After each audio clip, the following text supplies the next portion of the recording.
Bonsoir à toutes et à tous, merci d'être avec nous sur France 3 Pays de la Loire. Bienvenue à Avrier, au cœur de notre région, pour notre tout dernier débat des législatives. 5e débat, 5e département, la Mayenne. Un département que vous connaissez bien évidemment. Bonjour Martin Cotta. Bonsoir Maxime, bonsoir à toutes et à tous. Merci d'être avec nous. La Mayenne, c'est le plus petit département de notre région. 3 circonscriptions uniquement, chacune avec une couleur politique différente depuis les élections législatives de 2017. Alors avant d'accueillir dans un instant nos invités, petit panorama, état des lieux des forces en présence, c'est avec Vincent Rénal.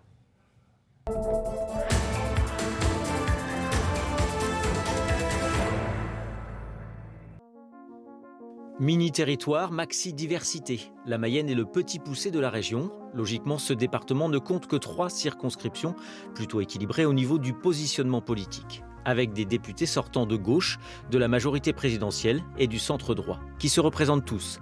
Certains avec une bonne dose d'expérience de ce genre de mandat. C'est le cas dans la première circonscription de Guillaume Garot, candidat pour un 4e mandat, toujours pour le PS. Et l'ancien ministre délégué à l'agroalimentaire sous le gouvernement Ayrault est plutôt bien implanté sur ce territoire rural, qui recouvre aussi une grande partie de la ville de Laval, dont il a été maire pendant 4 ans. Dans le club des récidivistes, l'UDI Yannick Favennec fait encore plus fort. Dans la 3e circonscription, le plus ancien député en place en Pays de la Loire brigue un 5e mandat. Son slogan, cette fois, près de vous, avec vous, pour vous. Une formalité sans doute pour celui qui a pour habitude d'être réélu avec des scores très élevés, 61,5% en 2017. En cas de réélection, Yannick Favennec intégrera le groupe parlementaire Horizon à l'Assemblée. Dans la 2e, enfin, où Emmanuel Macron a obtenu 38% au premier tour de la présidentielle 2022, la sortante Géraldine Bagné, Modem, ex-professeure de l'enseignement secondaire, première femme élue députée en Mayenne en 2017, est elle aussi candidate à sa succession. Elle représente la majorité présidentielle. Un trio de sortants dans un département où Emmanuel Macron a obtenu au second tour de la présidentielle 64,21% des suffrages face à Marine Le Pen. Et où les Républicains sont à la peine. Ici, le parti a vu le nombre de ses militants fondre de moitié depuis 2007. Voilà, on va poursuivre ce tour d'horizon des 3 circonscriptions mayennaises en accueillant d'abord nos invités. Ils sont 5. Merci à vous d'être avec nous, d'avoir accepté notre invitation pour ce débat des législatives. Place aux présentations. Martin, par ordre de circonscription. Et nous commençons donc par la première, celle de Laval, Évron, Villaine-la-Juhel, Montsûrs. Avec vous, Alexandre Maillard du Parti Les Républicains. Bonsoir à vous. Bonsoir. Vous avez 30 secondes pour vous présenter. Merci. Alors, je suis le candidat de la droite et du centre, le seul candidat dans cette circonscription. J'ai 27 ans. Eh bien, ma candidature marque aussi l'engagement de la jeunesse pour le bien commun. Je suis le candidat qui défendra la ruralité demain à l'Assemblée nationale et qui défendra les Mayennaises et les Mayennais. Et vous voyez apparaître sur votre écran la liste des autres candidats pour cette première circonscription. Le député sortant s'appelle Guillaume Garot. Il est socialiste, investi par la nouvelle Union populaire, écologique et sociale. Et on passe donc à la 2e circonscription avec 2 représentants sur ce plateau, 2 candidats et candidates. On commence par la députée sortante. Bonsoir Géraldine Bagné. Vous êtes donc candidate à votre succession sous la bannière de la majorité présidentielle et sous l'étiquette du Modem. À votre tour de vous présenter. Géraldine Bagné, 42 ans. J'ai grandi dans une exploitation agricole en Mayenne. J'ai fait ensuite des études de lettres classiques qui m'ont mené au magnifique métier de professeur du secondaire pendant 16 ans. Et puis j'ai également été maire d'une petite commune en Mayenne qui s'appelle Courbeveille, qui est une commune charmante. Et j'ai été élue en 2017 députée à l'Assemblée nationale où j'étais notamment présidente d'un groupe qui s'appelle Livre et Économie du livre et du papier. Merci beaucoup, Géraldine Bagné. En face de vous et que vous aurez face à vous pour cette élection législative sur la 2e circonscription, Jean-Michel Cadenat du Rassemblement national. Bonsoir à vous. Bonsoir. Alors moi, j'étais militaire. J'ai terminé ma carrière comme lieutenant-colonel de gendarmerie, attaché aux problématiques liées au maintien de l'ordre. J'ai servi 36 ans, dont plus de 10 ans en mission extérieure, sur la frontière éthiopienne, au Tchad, à Djibouti, en Polynésie, 5 ans en Yougoslavie, où j'étais le conseiller du ministre de l'Intérieur du gouvernement fédéral à Sarajevo.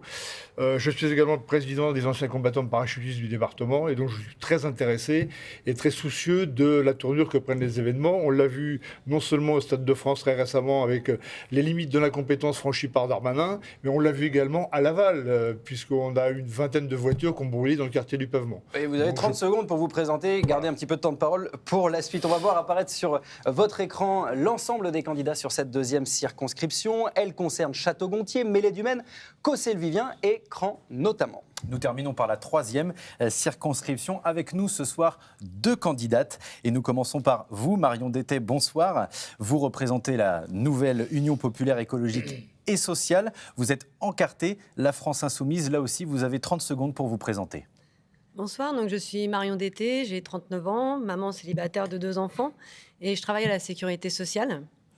Je suis militante de terrain depuis toujours pour des causes sociales, écologiques, féministes et aussi très attachée à la cause animale. Je suis engagée à la France Insoumise et je suis aujourd'hui très honorée de représenter la nouvelle Union populaire écologique et sociale sur la 3e circonscription de la Mayenne.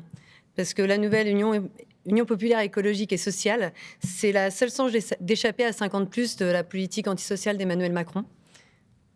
Merci beaucoup Marion Dettet. Face à vous ce soir, Amélie de Grandmaison pour le parti Reconquête. Bonsoir madame, là aussi 30 secondes pour vous présenter. Bonsoir, tout d'abord merci de m'accueillir aujourd'hui sur ce plateau. J'ai 23 ans, je suis photographe professionnelle, je suis née en Mayenne, j'ai grandi en Mayenne. Je suis jeune et je ne suis pas une professionnelle de la politique, mais il faut des jeunes qui s'investissent en politique, car nous sommes l'avenir. Et c'est notre génération et les suivantes qui vivront les lois votées aujourd'hui et demain. Et donc j'ai été investie par Reconquête pour la 3e circonscription de la Mayenne.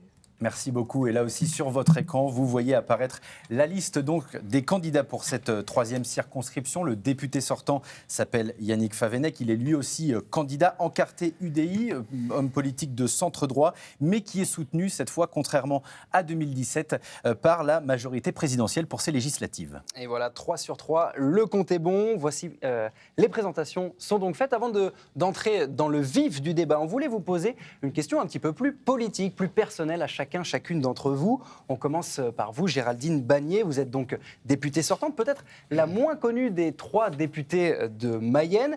Et vous allez avoir face à vous un candidat dissident. Il s'appelle Christophe Langouette. Il est maire de Cossé-le-Vivien. Il défend lui aussi la politique d'Emmanuel Macron. Comment vivez-vous cette concurrence sur cette 2e circonscription ?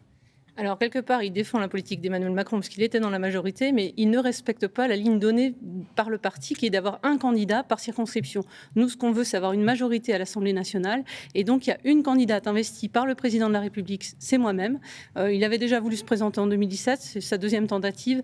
Mais attention, il se dit soutien de la majorité présidentielle. Il ne peut pas soutenir la majorité sans soutenir la candidate officiellement investie, première femme élue à l'Assemblée nationale du département. Et d'ailleurs, sur votre affiche, il y a marqué candidate officielle d'Emmanuel Macron, comme ça au moins c'est clair. Certains candidats d'ailleurs de la majorité présidentielle n'affichent même pas le visage d'Emmanuel Macron. Pour vous, c'est un argument de campagne? Alors moi, j'ai le droit d'afficher le visage d'Emmanuel Macron et les dissidents ne peuvent pas le faire. Et c'est un argument pour aller chercher les électeurs? Oui, bien sûr. La majorité a obtenu un bon score dans le département, sur la circonscription. Donc oui, pourquoi pas. Moi, vous êtes confiante pour votre réélection? Oui, bien sûr. En face de vous, Jean-Michel Cadena pour le Rassemblement national et cette 2e circonscription de la Mayenne. Jean-Michel Cadena, les candidates des 2 autres circonscriptions de la Mayenne ont sous-entendu ces derniers temps qu'elles n'avaient pas forcément le temps de faire campagne. Est-ce que ce n'est pas manquer de respect finalement aux électeurs et pourquoi avoir investi 3 candidats RN en Mayenne? Non, mais je crois que c'est une mésentente avec le journaliste, puisqu'il y a eu une mise au point qui a été faite par Sandra Roqueton. En réalité, elle va faire campagne et Annie Bell va faire campagne également. On va la voir. Oui, absolument. On va les voir. Mais absolument, tout à fait, bien sûr. On va passer à vous, Amélie de Grandmaison. On se souvient de l'échec d'Éric Zemmour à la présidentielle. Jordan Bardella, du Rassemblement national, justement, hier disait sur France Inter qu'aucun candidat Reconquête ne passera le second tour. Est-ce que finalement, ce n'est pas un peu une traversée du désert qui se présente pour le parti Reconquête d'Éric Zemmour? Est-ce que vous avez vraiment des chances sur ces élections législatives après l'échec de la présidentielle? Écoutez, je pense déjà qu'avoir fait 7% au présidentiel, alors que c'est un parti qui n'existait pas depuis très longtemps. C'est un jeune parti qui a quand même eu beaucoup d'engouement autour. Je pense qu'on a nos chances, tout simplement parce qu'on est jeune, qu'on a envie de se battre et on a envie d'aller jusqu'au bout. Et j'irai jusqu'au bout. Et vous êtes préparé justement, on parlait des candidats du Rassemblement national, vous êtes jeune, vous êtes préparé pour ce scrutin et cette exigence sur les législatives? Oui. Confiante donc? Oui. Alors Marion Dété, vous êtes vous aussi candidate sur cette troisième circonscription, celle du Nord Mayenne. La NUPES dans le département, on en parle beaucoup en ce moment parce que le député Guillaume Garot de la première circonscription, le député sortant, n'affiche pas clairement cette alliance. Le logo notamment sur l'affiche est invisible. On dirait qu'il n'est pas forcément content de travailler avec vous finalement. Alors, je ne dirais pas qu'il n'est pas content. Après, il ne faut pas se cacher qu'entre les Insoumis et les socialistes, effectivement, il y avait quand même des choses des divergences. Des divergences. Pour autant, dans le cadre des accords qui ont été conclus, on a réussi à se retrouver sur 650 mesures programmatiques. Et je pense que l'important est surtout là, en fait, c'est qu'on ait un axe commun pour avancer ensemble. Mais est-ce que ça veut dire qu'en cas d'élection, vous serez capable de travailler ensemble à l'Assemblée ? On commence déjà à travailler ensemble là, dans le cadre de la campagne. On a échangé avec Guillaume Garot, pas plus tard qu'encore hier en manifestation. Donc oui, on sera capable de travailler après ensemble, c'est une certitude. Alexandre Maillard, à votre tour de nous répondre. Les Républicains en Mayenne, comme ailleurs, d'ailleurs, n'est pas en très grande forme. C'est le bouillon assuré. Voilà ce que nous disait Marie-Hélène Paty, première candidate Les Républicains, qui avait été investie un temps sur votre circonscription, la première, avant de se retirer très rapidement. Quelques semaines plus tard, Samia Soultani, vice-présidente du conseil régional, elle claque carrément la porte du parti. On l'a vu dans le sujet, les militants aussi fuient de plus en plus. Jusqu'où va aller l'hémorragie chez les Républicains ? Alors, merci en tout cas pour cette question. La réponse va être assez claire. Je ne suis pas là pour commenter les prises de décision individuelles de chacun. Moi, je suis là en tant que candidat de la droite et du centre dans la première circonscription. Je vais à la rencontre des électeurs pour porter le projet d'une droite républicaine, pour défendre demain à l'Assemblée nationale le pouvoir d'achat, qui est une des préoccupations, il me semble, les plus importantes des électeurs, et la santé. Voilà. Moi, je suis là dans une démarche où je vais sur le terrain. J'ai qu'une seule boussole, c'est celle des convictions. Et c'est pour ça que je mène cette campagne dans la première circonscription. On va passer désormais à la première thématique de cette émission. Elle concerne la santé avec cette inquiétude. Elle concerne l'accès aux soins. Vous l'avez entendu, on craint en effet un été noir dans l'hôpital public un peu partout en France. Face au manque de personnel, les patients sont en danger. Voilà ce que nous disent des syndicats urgentistes. Inquiétude aussi à Mayenne autour de l'avenir de l'hôpital. On s'en souvient, la population à Mayenne s'était massivement mobilisée l'année dernière. Elle a finalement obtenu gain de cause. Il n'y aura pas de fermeture de service à l'hôpital de Mayenne. Ça, l'État s'y est engagé. Mais sur place, vous allez voir qu'on reste particulièrement vigilant, comme l'ont constaté Pierre-Éric Cali et Florie Contosso.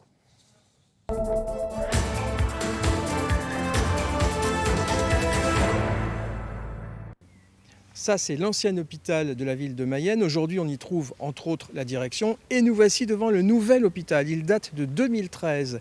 Tous les usagers vantent son efficacité. Mais voilà, deux services sont menacés, la chirurgie conventionnelle et les soins de suite. L'hôpital de Mayenne, il a exactement 12 ans. La maternité, elle va avoir 13 ans.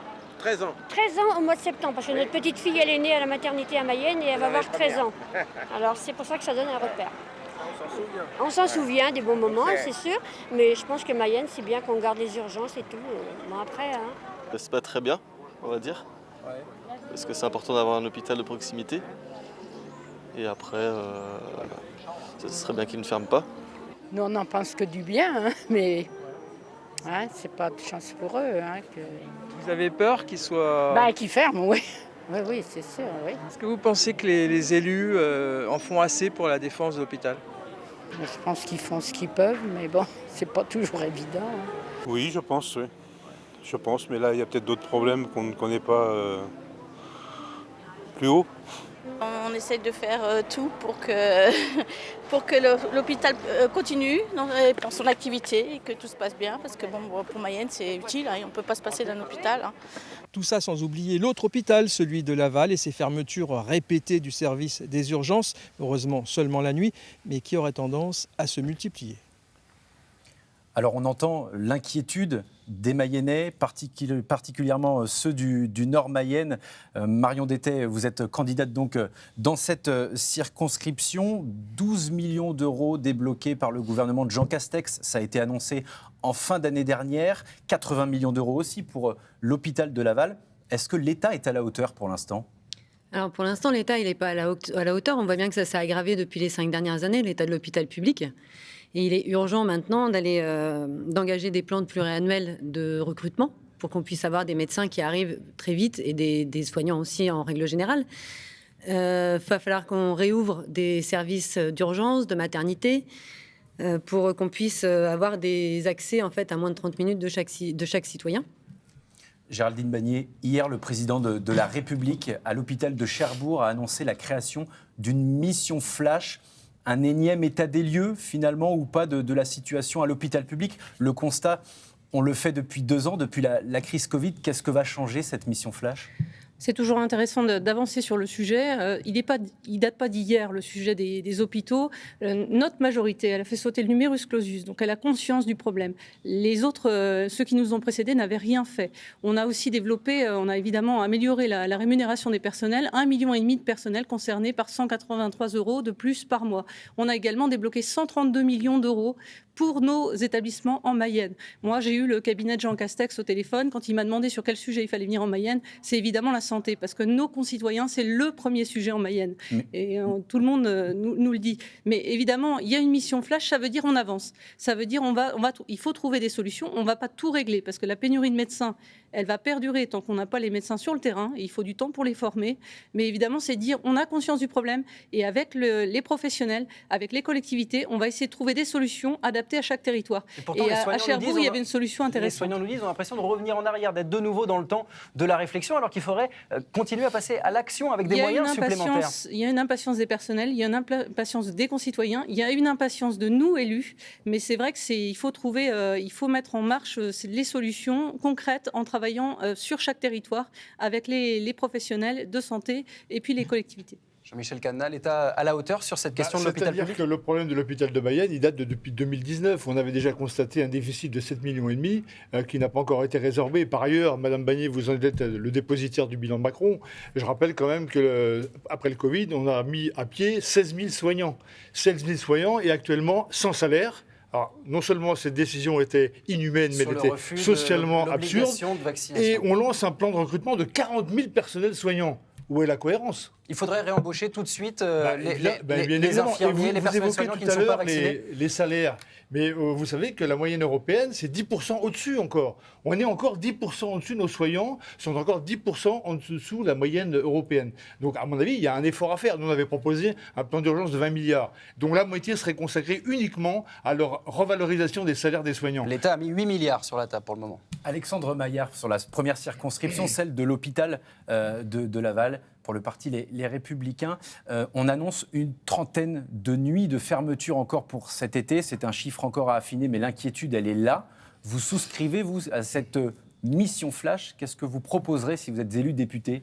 Alors, tout d'abord, effectivement, nous sommes dans une situation qui est très difficile sur le système de santé dans notre département. Il faut agir vite et fort pour contrer ces difficultés. Comment ? Tout d'abord, première chose, reconnaître et valoriser l'engagement des soignants. Et cela, ça passe effectivement par une augmentation des salaires. Combien ? Ce n'est pas de combien suffisant. On augmente les salaires ? Là, il y a une enveloppe qui a été indiquée tout à l'heure d'une centaine, quasiment 200 €. Pour moi, ce n'est pas suffisant. Il fallait au-delà de cette augmentation. Ensuite, il faut alléger notamment la charge administrative des soignants en développant des outils numériques qui sont beaucoup plus performants et laisser ces tâches notamment au secrétaire médical et aux techniciens. Et dernière mesure qui me semble, pour moi, nécessaire pour répondre à cette urgence, c'est de rééquilibrer la répartition de prise en charge entre la médecine de ville et l'hôpital. Et notamment, ça passe par le développement du rôle des infirmiers de pratique avancée, qui me semble être une solution importante à mettre en place rapidement. vous êtes en train de reprendre une bonne partie du programme d'Emmanuel Macron. Voilà, déjà un point d'accord très rapidement dans ce débat. Amélie de Grandmaison, pour le parti Reconquête. Je réponds. En un mot. Certes, vous avez dit des choses, mais nous attendons des actes. Oui, voilà. On est exactement dans cette ligne. Amélie Grandmaison, qu'est-ce que vous dites, vous, à tous ces soignants qui sont épuisés après des mois de crise sanitaire? Eh bien, déjà, je rejoins Monsieur Cadenas sur effectivement le fait qu'il faut réintégrer déjà les soignants qui ont été par le gouvernement qui nous gouverne aujourd'hui, mis à l'écart, suspendus, et c'est une honte. Très sincèrement, je ne comprends pas. Aujourd'hui, on voit que les médecins, les aides-soignants, les infirmiers font un travail remarquable et ils croulent sous le travail. Comment avons-nous pu laisser faire une suspension de soignants? Déjà, premièrement, c'est la chose très importante. La deuxième, c'est aussi l'augmentation de salaire.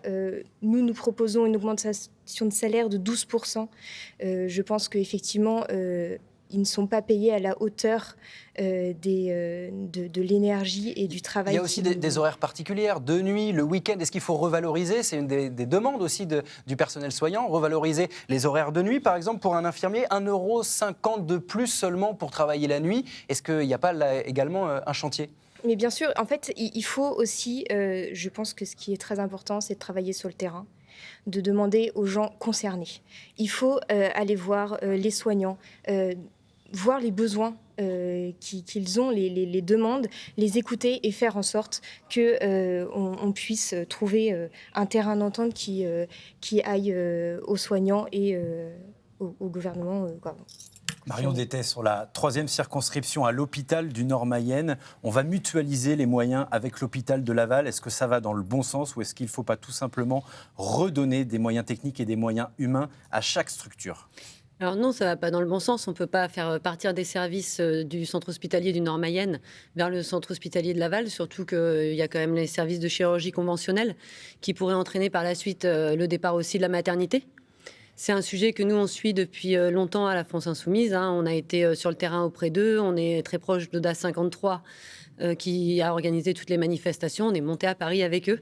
Donc, on suit le sujet de très près. Et je pense qu'effectivement, là, maintenant, il faut remettre des moyens dans chaque hôpital pour qu'ils puissent avoir les moyens de fonctionner, des moyens humains, et puis effectivement revaloriser les salaires et accompagner les soignants. Une réaction, Géraldine Bannier. Il y a une part de contre-vérité dans ce que j'entends. Il n'a jamais été question de fermer la maternité de Mayenne. Ça a toujours été très clair. Il y a une crainte forte sur la fermeture. Il y avait une crainte, mais la parole du gouvernement a toujours été claire sur le maintien de la maternité de Mayenne au vu des chiffres d'admission annuels. Et par contre, il y a aussi une contre-vérité dans le sens où le fait de coordonner les soins de Mayenne et de Laval ensemble, c'est pour maintenir les services à terme à Laval et Mayenne. On est dans un contexte de pénurie de médecins et si on ne s'organise pas, effectivement, on sera obligé de fermer. Justement, on va parler de cette pénurie de médecins parce qu'évidemment, au-delà de l'hôpital public, il y a aussi la question des médecins de ville, des médecins de campagne également. Que comptez-vous proposer pour faire venir et surtout faire rester ces médecins sur le territoire? Je me tourne vers vous, Jean-Michel Cadenas. Là, vous touchez à une autre problématique, c'est celle de l'attractivité du territoire. Parce que vous savez qu'actuellement, on a des médecins généralistes qui sont en majorité des femmes. Et pour vous, c'est pas ça le problème? C'est-à-dire que c'est l'attractivité. C'est-à-dire que les femmes médecins vont choisir des lieux où des bassins d'emploi vont pouvoir convenir à leur époux, des lieux où il y a des écoles pour les enfants, un lieu plus agréable, alors qu'un homme, c'est les analyses qui ont été faites, j'avais déjà travaillé sur ce sujet, vont choisir plutôt des lieux qui vont améliorer leur profil de carrière. Donc c'est l'attractivité du territoire. Alors il y a beaucoup de choses à dire, on pourra peut-être en parler sur l'attractivité du territoire. Très concrètement, la fin du numerus clausus, ça a été évoqué. Oui, est-ce que c'est efficace? Ça demande quand même 7 ans pour former un médecin, c'est très difficile. Mais par ailleurs, il y a un autre problème qui n'a pas été évoqué, c'est que dans les hôpitaux publics, vous avez 30% qui sont des emplois administratifs. Et donc, au détriment des soignants. Par ailleurs, vous avez eu, on l'a vu pendant la crise pandémique, un fonctionnement des ARS qui était à la limite de l'incompétence. Il faut les supprimer? Oui, il faut supprimer les ARS. Vous êtes d'accord, Amélie Grandmaison? Oui, je suis d'accord. Je suis complètement d'accord. Il faut redonner tout ça au préfet et supprimer les ARS. Alexandre Maillard, sur cette question de la suppression des ARS, c'est un des thèmes de la campagne présidentielle. Est-ce que vous souscrivez? Alors, je vais apporter une précision, notamment sur la médecine de ville, et en tout cas, ce qu'il faut apporter pour permettre d'avoir de nouveaux médecins dans nos territoires. Donc, effectivement, il y a eu la fin du numerus clausus, mais cela n'est pas suffisant, à mon sens. Il faut favoriser l'installation de jeunes médecins qui sortent des écoles. De manière obligatoire? D'une certaine manière, oui, parce que lorsqu'on est dans une situation d'urgence, il faut prendre des mesures fortes. Et je pense que là, c'est nécessaire pour le bien d'un territoire. Donc vous êtes pour la régulation de l'installation des médecins. On sait qu'un habitant sur 3 en Mayenne n'a pas de médecin traitant aujourd'hui. Voilà, il y a une situation pour moi qui est extrêmement difficile. Donc il faut trancher, il faut agir. Et donc c'est par cette décision qu'il faut. Donc vous êtes d'accord avec Guillaume Garot, le député sortant, qui lui a proposé ça par 3 fois lors de ce mandat. Et votre majorité parlementaire, Géraldine Bannier, je me tourne vers vous. A rejeté le texte. On va préciser, on a rejeté 2 mois avant les élections le 3e rejet du texte, mais au passage, moi j'avais porté aussi un amendement sur la régulation en proposant 1 an d'installation après les études, donc la première année d'exercice dans les territoires des arts médicaux, on était à peu près alignés dans le département, parce que moi je pense que l'attractivité d'un territoire, elle se décrète pas comme ça, et pas loin du littoral, pas loin des grandes villes, c'est difficile d'être attractif, même si on a un superbe département. Et donc, est-ce qu'il faut le rendre obligatoire? Est-ce qu'à la fin des études de médecine, il faut les passer 1 an, 2 ans, 3 ans? Ils auront une 4e année. Les internes en 4e année viendront dans les déserts médicaux. Je pense que c'est une bonne chose pour découvrir la ruralité et les avantages qu'elle peut avoir. Après, moi, j'ai proposé qu'on aille un peu plus loin et c'est proposé. Je pense que ce sera discuté dans le cadre du chantier de la santé. Un chantier à venir. Marion Dété, sur l'obligation d'installation, est-ce que vous êtes pour obliger les médecins en sortie d'études ou dans leur formation à passer un moment dans un territoire dépourvu de médecins ou avec une offre plus faible? Alors c'est sûr qu'il faut trouver un moyen de faire venir les médecins sur le département de la Mayenne, parce qu'effectivement on a perdu quand même 12% de généralistes en 8 ans, c'est quand même important. Après, moi, je vais revenir sur... Quels sont les moyens, en 2 mots? Qu'est-ce que vous proposez? C'est déjà engager des plans pluriannuels de recrutement et de pré-recrutement, et puis aussi avoir recours éventuellement à des médecins salariés dans des centres de santé pluridisciplinaires. Ce qui se fait déjà un peu sur le département. Ce qui se fait déjà un peu sur le département, mais qui pourrait être largement déployé. Autre solution, salariés des médecins, ça existe, certaines communes le font. Est-ce que vous êtes favorable à ce type de dispositif, Amélie Grand-Maison, pour Reconquête? Je ne suis pas contre. Après, je pense que...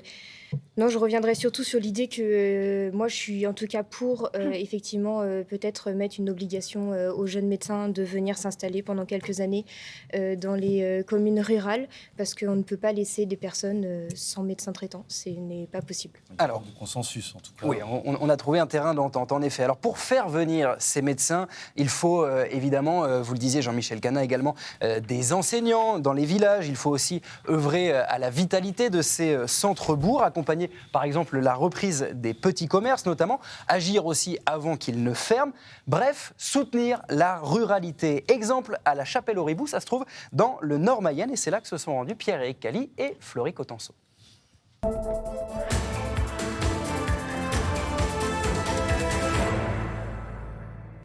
Nous sommes dans le Nord Mayenne où l'on rencontre de plus en plus ce genre de commerce dit multiservice, où l'on peut acheter son pain, acheter son journal, faire des jeux, à gratter, donner son pressing, à laver, envoyer du courrier. Une des solutions à la désertification rurale. Un village sans commerce, c'est un village mort. C'est très important qu'il y ait au moins un commerce. Et nous, ici à la Chapelle-Auribou, on a beaucoup de chance, puisque Audrey a eu la gentillesse de reprendre le commerce, la boulangerie, pâtisserie et épicerie, puis aussi le commerce de restaurant, Nicolas. Il porte à domicile, il fait aussi même des mariages, livraison à domicile pour les personnes âgées comme maman. Il nous livre plusieurs fois par semaine. Et bien sûr, on a encore l'école du village de la Chapelle-Auribou. Et ça, c'est important?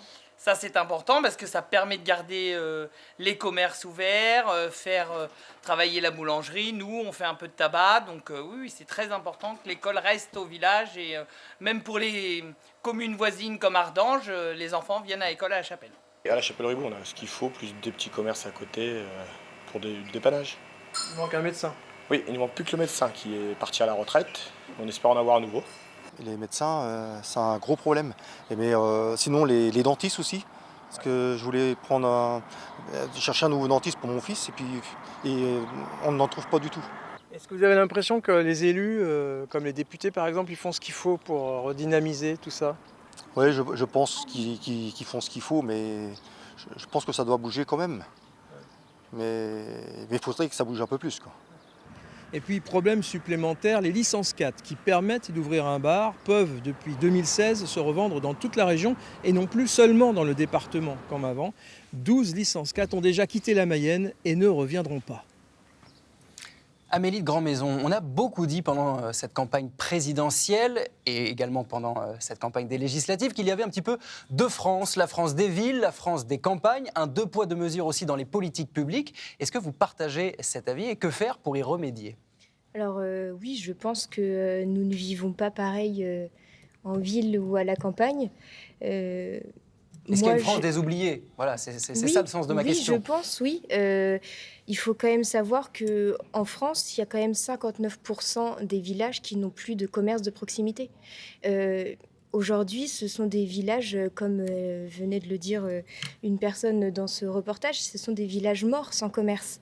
Ce n'était pas le cas de la Chapelle-Auribou, là où pour le coup, il y avait des commerces et une vitalité. Et c'est super, et il faut aller dans ce sens-là, il faut arrêter de construire des nouvelles grandes surfaces en extérieur des villes, il faut redynamiser les centres-bourgs, il faut donner envie de venir effectivement dans les petites villes avec une école, avec des transports publics, des transports en commun, tous les services publics qui ont abandonné les campagnes, il faut les remettre impérativement. Alors il y a une opération en Mayenne qu'on évoque beaucoup, c'est l'opération 1000 cafés, la réouverture finalement de certains cafés dans les villages, des lieux de vie. Est-ce que c'est un pansement sur une jambe de bois, Jean-Michel Cadenat ? Oui, c'est une bonne idée, mais enfin, je voudrais revenir quand même sur... En fait, on est victime de l'agenda néolibéral de Macron. En fait, pour faire des économies d'échelle, il pousse à la concentration. Donc, on a dans les grandes villes des postes, des hôpitaux et tout le reste, rien. Donc, quand je parlais tout à l'heure d'attractivité des territoires, il faut revitaliser. Et pour revitaliser, c'est le tissu entrepreneurial sur lequel il faut actionner. Notamment les PME et les TPE qui sont la source d'emploi dans les communes rurales.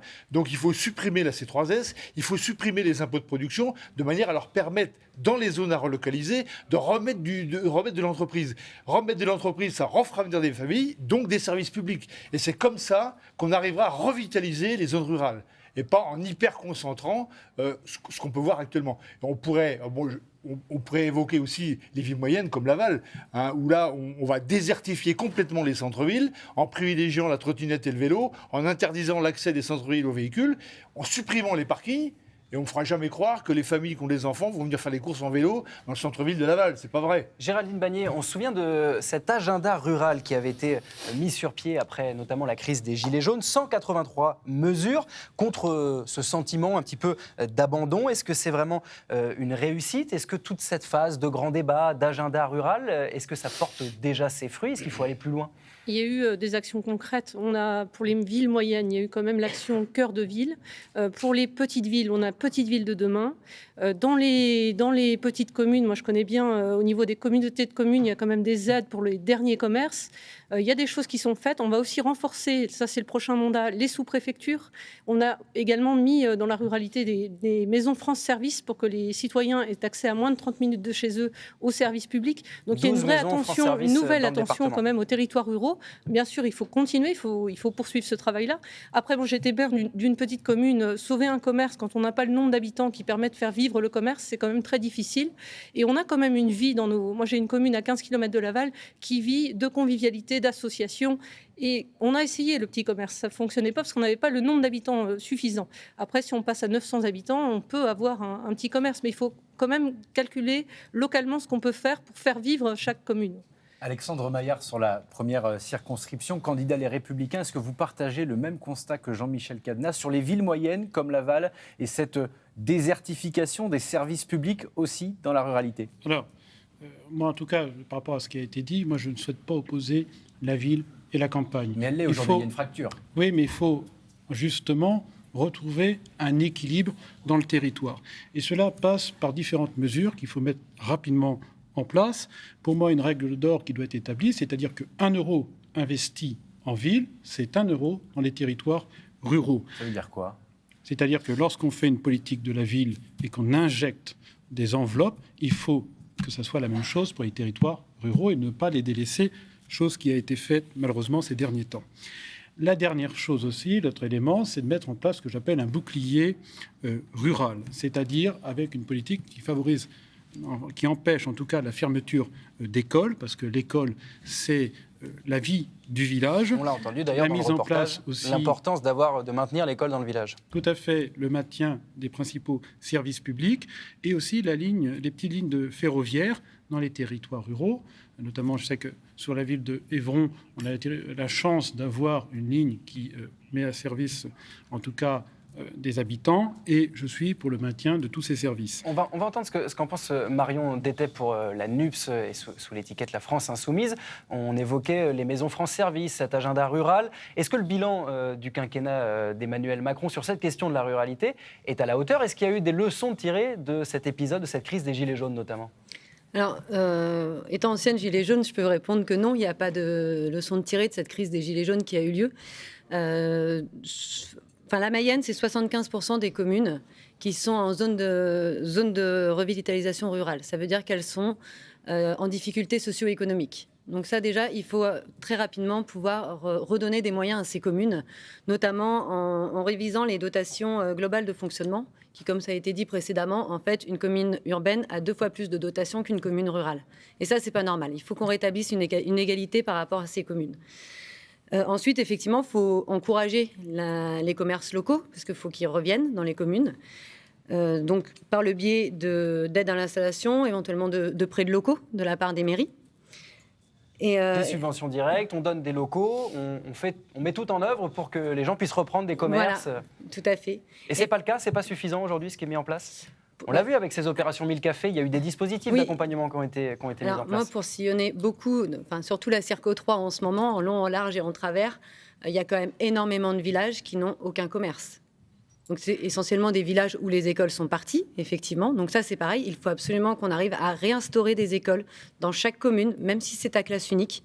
Mais il faut que chaque commune puisse avoir son école et puisse avoir des enfants qui aient moins de 15 minutes de transport en commun pour se rendre dans leur lieu d'école. Géraldine Bagné, une réaction notamment sur les dotations pour les collectivités, notamment pour les petites mairies. Les maires ruraux le demandent, disent qu'ils n'ont pas assez de moyens pour agir concrètement sur le terrain. Qu'est-ce que vous leur répondez? Là, très concrètement, on a fait Action Cœur de Ville, on a fait les petites villes de demain, et je pense que... c'est des slogans. Derrière, Madame Vargon a annoncé une opération Cœur de Village, et d'ailleurs ma commune, on a pu bénéficier dans le cadre du plan de relance d'aides directes, qui arrivent directement au cœur du village pour changer simplement, par exemple, une verrue dans le bourg, un bâtiment qui ne peut pas bouger, des vestiaires de foot qui n'ont pas bougé depuis 40 ans, puisque les personnes payent des impôts comme tout le monde, et ces bâtiments-là sont aussi d'intérêt communautaire. Et donc il faut qu'il y ait des aides directes au village. Et la suppression on va le porter. Le secrétaire d'État, Joël Giraud, il n'y a plus de secrétariat d'État aujourd'hui à la ruralité dans le nouveau gouvernement. Ça a interpellé un petit peu. Est-ce que ce n'est pas un problème quand même? Je ne crois pas, parce que la visée globale et l'aide à la ruralité, elle est là. Le symbole est quand même compliqué derrière à assumer. Et puis, il faudra voir après les législatives. Il y aura peut-être des nominations de secrétaires d'État qui arriveront après les législatives. On suivra ça. Jean-Michel Cadena. Une observation, s'il vous plaît, quand même, parce qu'en fait, le problème des écoles comme le problème des commerces, c'est le problème de l'absence de population. Et pour fixer la population, il faut de l'emploi. Sur les écoles, il n'y a plus de fermeture sans l'accord du maire.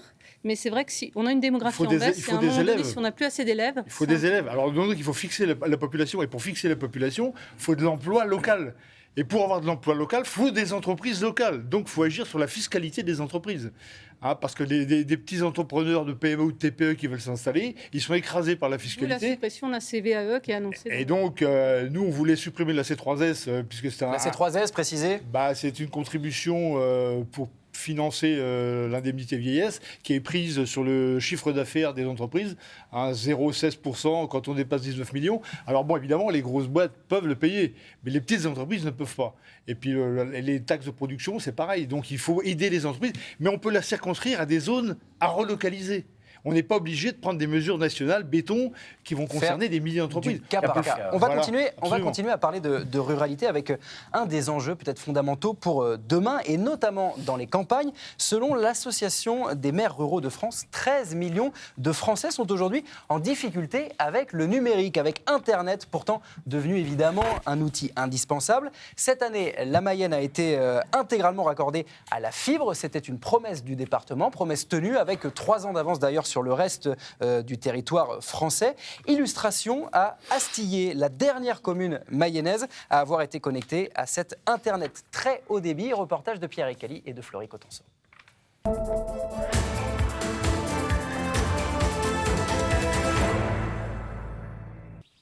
Le conseil départemental l'avait promis, le département serait en France le premier à être entièrement raccordé à la fibre. Paris tenu, l'un des premiers, et en milieu rural, le numérique, c'est indispensable.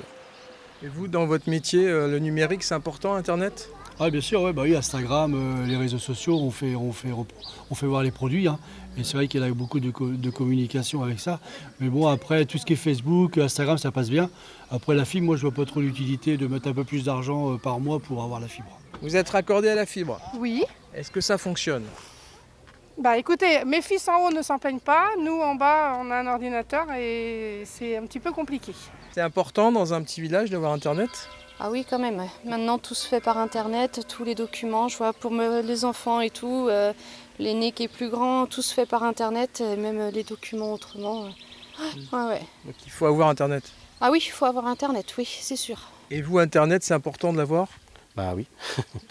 Je suis élu dans mon entreprise, donc l'entreprise elle est à 65 km d'ici, donc je fais des réunions au télétravail ou par mail. Hein. Beaucoup ont fait du télétravail, dont mon mari, et si ça capte pas, ça peut pas marcher. Enfin, on peut pas travailler, quoi. Voilà, la fibre est quand même bien là dans les 232 communes du département. Il reste juste, mais on parle là de téléphonie, à éliminer quelques zones blanches et tout sera parfait en Mayenne. Voilà pour ce reportage à Attillé. Promesse tenue sur la fibre. Est-ce que la fracture numérique se résorbe petit à petit, et notamment en Mayenne ? Est-ce que tout cela va dans le bon sens, Amélie Grandmaison ? Alors, je pense que le numérique, il y a du bon et du mauvais. Du bon, garantir une connexion à haut débit à tous les Français, c'est une chose qu'il faut effectivement avoir parce que tout ce qui est administratif, aujourd'hui, ça se fait par Internet, les réseaux sociaux et autres, c'est un outil que les Français ont le droit d'avoir. Le côté mauvais, c'est de ne surtout pas rentrer dans une société de surveillance qui va nous ôter toutes nos libertés, qui va rentrer avec le portefeuille d'identité numérique, qui nous mènera par la suite au crédit social à la chinoise, et nous serons plus libres de nos faits et gestes. Mais qui a ce projet ? Alors, ce projet, donc le crédit social à la chinoise, on l'a vu, donc, qui se fait en Chine. Ils veulent le développer dans d'autres pays. C'est un système de notation. C'est un système de notation, des c'est un système de surveillance. Voilà. Aujourd'hui, on rentre dans un système de numérique où on a une facilité, parce que le numérique apporte une facilité pour beaucoup de choses, mais on a l'impression que ça nous facilite la vie, que c'est pour notre sécurité et notre facilité, mais finalement, on peut rentrer dans un système qui n'est pas bon du tout. Ce crédit, Géraldine Bagné, c'est dans les plans du gouvernement, là, prochainement ? On en est loin pour le moment. Le crédit... social à la chinoise, en tout cas le tout numérique. Moi, je ne vais pas rejoindre. Alors, c'est vrai que c'est un outil extraordinaire qu'il faut contrôler dans ses excès et notamment faire attention à ce que tout le monde puisse avoir accès au numérique. D'où l'idée de développer 20 000 accompagnants pour permettre à tout le monde de se former, parce que c'est pas simple. Et moi, j'étais présidente d'un groupe qui s'appelle Livre Économie du papier. Je pense que quand des personnes n'arrivent pas à utiliser l'outil numérique, elles doivent toujours pouvoir avoir recours au papier. Une personne sur 10 en Pays de la Loire a des difficultés avec le numérique. C'est un chiffre éloquent. Tout à fait, donc c'est un sujet sur lequel il faut être attentif, et également tout ce qui est contrôle parental par rapport aux écrans. Ça, c'est pour les plus jeunes, et la question se pose aussi pour les personnes âgées qui sont moins agiles parfois avec le numérique. Je vais saluer les Attiliens parce que c'est ma commune d'origine. Alexandre Maillard, sur cette société du numérique, est-ce qu'il faut aller encore plus loin ? Le tout numérique, est-ce que c'est accessible à tout le monde ? Et comment accompagner la population vers ça ? Alors, il y a plusieurs choses à mettre en place. Déjà, le premier constat, c'est évidemment le tout numérique a une importance pour demain. Mais pour moi, il ne peut pas se faire sans l'humain non plus. L'importance de l'humain reste primordiale. Et il y a quand même une fracture numérique qui existe en France. On va dire que 7% de la population souffre de ce qu'on appelle de l'électronisme. Donc, toutes les difficultés liées à l'usage de cet outil. Donc, comment on fait ? Est-ce qu'on va les former ? On vient sur le terrain leur apprendre à utiliser ces outils ? Qu'est-ce que vous proposez ? En fait, le levier, c'est la formation. Il faut former à la fois, dès le plus jeune âge, à l'usage de l'outil informatique, mais j'ai aussi une pensée pour nos aînés qui sont confrontés, bien parfois, à la difficulté, notamment lorsqu'il y a les démarches administratives, parce qu'il faut dire aujourd'hui, notamment on l'a vu avec la déclaration des impôts, qu'aujourd'hui, pour des personnes âgées, ce système est très compliqué. Donc c'est à nous de mettre les moyens pour accompagner ces personnes. J'imagine que vous êtes d'accord, accompagner les personnes éloignées du numérique. Tout à fait, il faut les accompagner. Par contre, moi, j'ai pas 7% des Français en électronisme, j'ai 20% de Français. Donc pour ces Français-là, effectivement, il faut qu'on arrive à mettre un service public de proximité pour qu'ils puissent être accompagnés. Il y a aussi un Français sur 3 qui ont renoncé à effectuer une démarche administrative en ligne dans les 12 derniers mois. C'est quand même assez important. Vous êtes confronté à ça, à la sécurité sociale notamment, On j'imagine, est confronté à ça, à la sur sécurité votre sociale. métier. Et dans ma vie personnelle, je suis confrontée à ça. J'ai abandonné aussi une mesure il n'y a pas très longtemps parce que c'était impossible de faire, trop compliqué par Internet. Donc, faut démarche, c'est ça, une démarche Une en démarche ligne. administrative, oui. Donc, faut vraiment donner les moyens, recréer un service public de proximité pour accompagner sur le numérique et simplifier au maximum les démarches. En un mot, Jean-Michel Canna, là-dessus. Écoutez, l'enjeu du numérique est important. Je rappelle qu'en Mayenne, il a été lancé en 2014 par la Technopole, la CCI, Clarté, la SRT. Mais c'est que c'est 5,5 de PIB au niveau national, c'est 800 000 emplois directs. Et rien que dans l'Ouest, c'est 25% des emplois proposés dans la technologie. D'où l'importance d'avoir un œil particulier sur le numérique. Je rappelle quand même, il y a un fonds d'État de 80 millions d'euros pour la numérisation des entreprises. Il y en a un 32 millions au niveau de la région et 300 000 par la préfecture de la Mayenne. Donc c'est de nature quand même à faciliter le passage au numérique des entreprises. Il y a des moyens. Et donc je pense que c'est une bonne chose. Allez-y, en un mot, je vous laisse conclure. C'est-à-dire que 2 points ont été évoqués. L'électrolytisme, oui, effectivement, il faut lutter contre. La couverture des zones blanches en liaison avec l'ARCEP, l'autorité de régulation des informations électroniques, mais également l'optimisation des guichets numériques. On parlait tout à l'heure des anciens. Vous avez beaucoup de guichets numériques dans les postes, etc. Et j'avoue qu'il faudrait presque mettre quelqu'un en permanence pour les aider. Remettre l'humain au cœur de ces démarches-là. On va refermer là la page numérique. C'est bientôt la fin de cette émission. Vous voulez vous proposer, avant de conclure, une série de questions. On va vous demander d'être très succinct. C'est des questions où vous allez répondre par pour ou contre. On a 3 questions à vous soumettre. On commence avec une question qui allie sport et société, on va dire, Martin. Exactement, Maxime. Nous allons parler de la flamme olympique en Mayenne. C'est un débat dans notre département à l'approche des Jeux olympiques de Paris 2024. Êtes-vous pour ou contre le passage de la flamme olympique en Mayenne? Ça coûte 180 000 €. Le conseil départemental a donné son accord. Et d'accord, donc, Amélie de Grandmaison, est-ce que vous l'êtes aussi? Alors moi je pense plutôt être contre parce que je pense qu'on pourrait investir dans une autre catégorie de ruralité dont le département D'autres priorités, on a bien entendu. Jean-Michel Canna. 180 000 €, ça me paraît beaucoup, mais je sais que M. Richefou est très attaché à l'image. Il avait déjà initié l'affaire du bateau. Le président donc je pense que peut-être c'est une économie qu'on peut faire parce que d'autres villes plus riches que d'autres départements plus riches. Donc contre aussi. Voilà, absolument. Alexandre Maillard. Alors moi je suis pour parce que la valeur du sport est quelque chose de très important et donc ça donne aussi une vision au département. Et la Mayenne aura une place importante dans le dispositif de Paris 2024 d'ailleurs. Est-ce que vous êtes pour ou contre le passage de la flamme en Mayenne? Je vais dire pour parce que je fais partie à l'Assemblée du groupe de préparation des Jeux Olympiques et on a réussi à obtenir pour la Mayenne d'être un terrain arrière de préparation des Jeux important. Donc il faut le valoriser. Donc là, sur cette politique-là d'attractivité, pourquoi pas? Marion Dété. Alors moi, je suis pour et contre. Moi, je suis pour parce que ça amène quand même de la vie en Mayenne, ça amène un événement. Et alors, par contre, c'est vrai que je suis contre par rapport au montant qui est attribué parce que ça pourrait effectivement être remis vers les précaires et notamment vers les personnes qui sont au RSA et qui ont besoin d'aide. Deuxième question, pour ou contre, elle concerne les automobilistes. Baisser la vitesse à 110 km/h sur les autoroutes, là aussi c'était un sujet qui va susciter la polémique. On commence par vous, Alexandre Maillard, 110 km/h sur l'autoroute, pour ou contre? Moi je dis tout de suite, je suis totalement contre. Déjà on a subi l'abaissement des 90 km/h à 80, qui est que dans une zone rurale, dans un département comme le nôtre, c'est assez pénalisant. Géraldine Bagné, un mot là-dessus, 110 km/h. Aussi, je viens de la ruralité, d'un village, et c'est vrai que... Elisabeth Borne, la Première ministre, s'était dit plutôt favorable il y a 2 ans, lorsqu'elle était ministre des Transports, invoquant une baisse de 20% des gaz à effet de serre. Après, ça peut être une mesure provisoire en raison de la crise qu'on connaît, mais en tout cas, non, je ne suis pas favorable. Amélie de Grandmaison, je vous vois dire non de la tête. Ah non, je suis complètement contre. À côté de vous, Moi, Jean-Michel je suis Canard. complètement contre, mais je trouve que l'argument de Mme Borne est un argument fallacieux. Parce que pour économiser les rejets de carbone, je suis désolé, mais qu'on arrête de pratiquer la mondialisation en faisant venir des marchandises de l'autre côté de la planète pour les ramener chez nous, les consommer et les réexpédier pour être traités. Alors qu'on change de modèle économique et après on pourra parler d'emprunt carbone. Allez, dernière question, il nous reste très peu de temps. Elle nous concerne d'ailleurs, le service public. Exactement, puisque la fin de la redevance a été de nombreuses fois évoquée par le président Emmanuel Macron. Question toute simple, Amélie de Grandmaison, est-ce que vous êtes pour ou contre la fin de la redevance télé, 138 € par an, payée par 27 millions de foyers français? Non, Pas d'avis. Non, pas d'avis. Pas d'avis. Jean-Michel Canard. Nous sommes pour la suppression puisque c'était dans notre programme présidentiel.